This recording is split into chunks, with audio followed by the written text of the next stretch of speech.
देश विदेश में आपका स्वागत है। सबसे पहले बात कर रहे हैं हम 6 राज्यों की 7 विधानसभा सीटों पर हुए उपचुनावों के नतीजों की बात करें तो उसके रुझान आने शुरू हो गए हैं। उत्तर प्रदेश के घोसी सीट से समाजवादी पार्टी के सुधाकर सिंह बीजेपी के उम्मीदवार से इस वक्त आगे चल रहे हैं। इसके अलावा उत्तराखंड की बागेश्वर सीट से बीजेपी की पार्वती दास आगे हैं।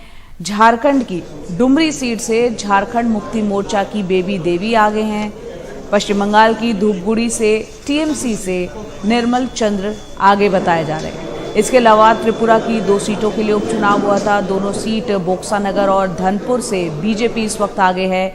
केरल की पुदुपल्ली सीट से कांग्रेस आगे है।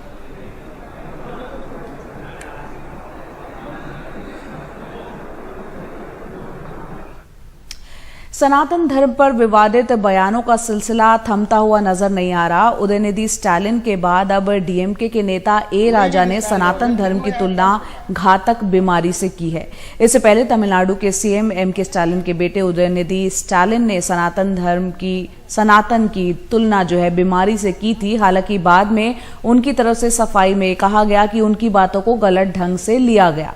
केंद्रीय मंत्री अनुराग ठाकुर ने इस मुद्दे पर इंडिया गठबंधन का घेराव किया। उदयनिधि नम्र थे जब उन्होंने कहा कि सनातन धर्म को मलेरिया, डेंगू और कोरोना की तरह खत्म करने की जरूरत है। मलेरिया और डेंगू के साथ ना तो नफरत की भावना जुड़ी है और ना ही उन्हें सामाजिक अपमान माना जाता है। पहले कुष्ठ रोग और हाल ही में एचआईवी को नफरत की निगाह से देखा जाता था। जहां तक हमारी बात है, सनातन धर्म एक ऐसी बीमारी के रूप में देखा जाना चाहिए जो एचआईवी और कुष्ठ रोग की तरह एक सामाजिक कलंक है। श्रीमान राहुल गांधी जी की नफरत की दुकान में जो नफरती सामान है वे घमंडिया गठबंधन के नेता बेच रहे हैं। एक के बाद दूसरा हिंदू समाज को, हिंदू धर्म को और सनातन धर्म को अपमानित करने का कार्य कर रहे हैं। ये देश कभी स्वीकार नहीं करेगा।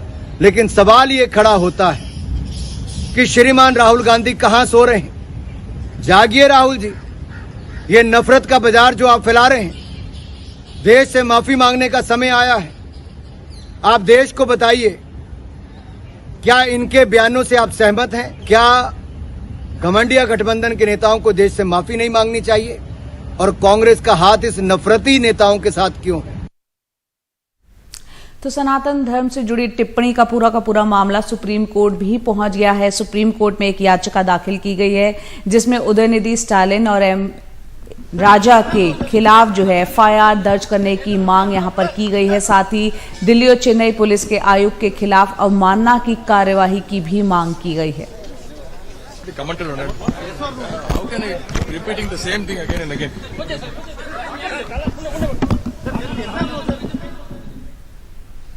आगे बढ़ते हैं। कश्मीर में आतंकवाद पर प्रहार की तैयारी हो रही है। सीमा पार बैठे आतंकियों की इस तरफ जो संपत्ति है भारत में उसको अटैच किया जाएगा। ऐसे 4200 लोगों की सूची तैयार की गई है। आतंकियों को पनाह देने वाले भी इस कार्रवाई की जद में आएंगे।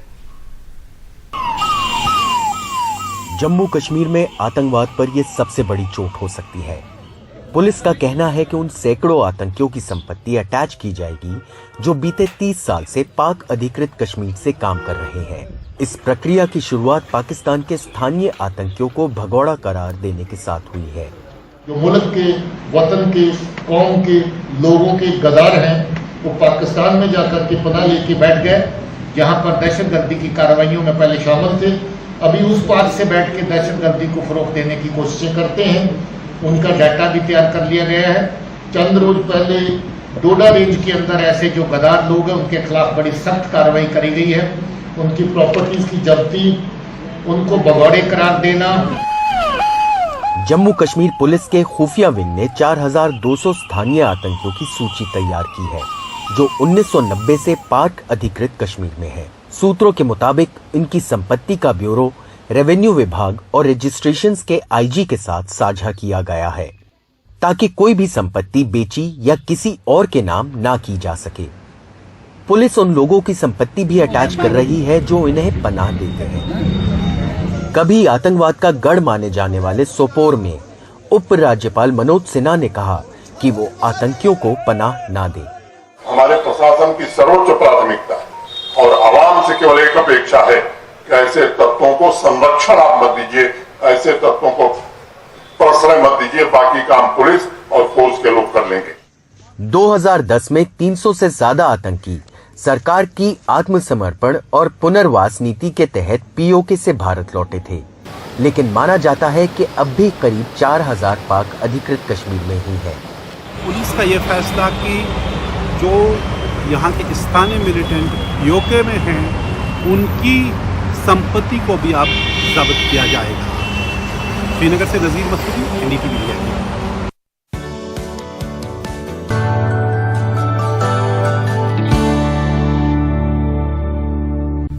और गर्मी की बात करते हैं। सितंबर के महीने में जिस तरह की गर्मी पड़ रही है, मई जून में पड़ने वाली गर्मी का जो रिकॉर्ड वो भी तोड़ने जा रहा है, क्योंकि आंकड़ों के मुताबिक पिछले 10 सालों में सितंबर में सामान्य तापमान से करीब 5 डिग्री सेल्सियस ज्यादा रिकॉर्ड यहां पर किया गया है। इसकी मुख्य वजह धरती का बढ़ता हुआ तापमान और एल नीनो इफेक्ट भी बताया जा रहा है। आइए देखते हैं इस रिपोर्ट में। देहरादून की सड़कें सन्नाटे में डूबी है। सितंबर की गर्मी से लोग घरों में रहने को मजबूर हैं। मौसम विशेषज्ञों के मुताबिक ये अल नीनो का असर है, जो आने वाले दिनों में और बड़ा हो सकता है। एल नीनो में देखिए, बिल्कुल जो मानसून के जो प्रभावित करता मानसून को, तो उसमें से एक ये जो है बहुत इंपॉर्टेंट फैक्टर है जो एनसो रहता है। अभी तो वीक कंडीशन में ही है, लेकिन आगे इसके और इंटेंसिफाई होने की संभावना है और जब तक एंड ऑफ द ईयर होगा तो तब तक ये और भी जो है इंटेंस हो जाएगा, सीवियर हो जाएगा। देहरादून में 1 सितंबर को ही तापमान 35.2 डिग्री सेल्सियस रहा। अगले कुछ दिनों में ये और बढ़ सकता है। माना जा रहा है कि इस साल करीब 50 साल की गर्मी का रिकॉर्ड टूट सकता है। 1974 में यहाँ 4 सितंबर को 36.6 डिग्री तापमान दर्ज हुआ, जो अब तक का सबसे ज्यादा है। वैसे 2020 में भी 21 सितंबर को 35.7 डिग्री सेल्सियस जा चुका है तापमान। मौसम विभाग के मुताबिक 30 सितंबर के बाद ही मॉनसून के लौटने की उम्मीद है। 3-4 दिन चले गए हमारे सितंबर के, तो इसमें भी बारिश की एक्टिविटी एका दुका जगहों को छोड़ के कोई बारिश की एक्टिविटी मिली नहीं है। तो काफ़ी उससे हिसाब से देखेंगे तो कम है, बिल्कुल कम है। और टेम्परेचर जो बारिश नहीं होने की वजह से फिर वो जो है बढ़ेंगे। इस समय तो ऐसा तो नहीं है कि जो है टेम्परेचर है, अगर रेनफॉल एक्टिविटी नहीं तो काफ़ी समर के जैसे ही फिर पहुँचने शुरू होते हैं वो जो है, ठीक है। और नॉर्मल की भी बात करें तो इस समय अगर देखें तो जो है 2 से लेकर 4 डिग्री तक जो है नॉर्मल से ऊपर है।